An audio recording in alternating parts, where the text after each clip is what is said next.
మీరు పక్కరండి సైడ్కి రావాలమ్మా మీరు మేడం వెనక్కి సలహా ఎవరు ఇచ్చారో మనకు తెలియదు కానీ కడప నియోజకవర్గంలో మహిళల్ని అవమానిస్తే వాళ్ళ నాయకుడు సంతోషిస్తాడనో లేకపోతే ఇలా చేయకపోతే నా కుర్చీ ఎవరన్నా పీకేస్తాడనో లేకపోతే ఈ యొక్క సభలో ఉన్న కార్పొరేటర్లు ఈయన కుర్చీ పీకేస్తారనో మరి ఏమి భయం పట్టుకుందో కానీ ఈ కుర్చీల ఆట మొదలు పెట్టారు. ఈ సందర్భంగా నేను తెలియజేస్తున్నాను, గత 8 సంవత్సరాల నుంచి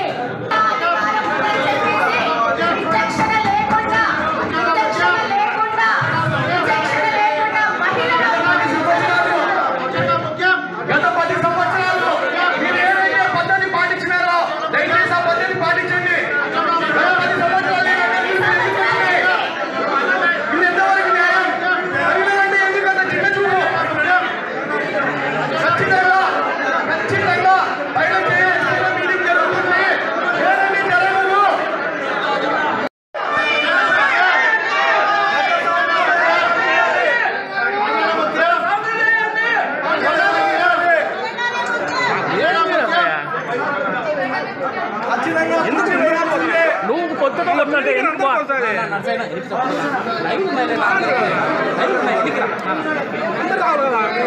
ముందు ముందు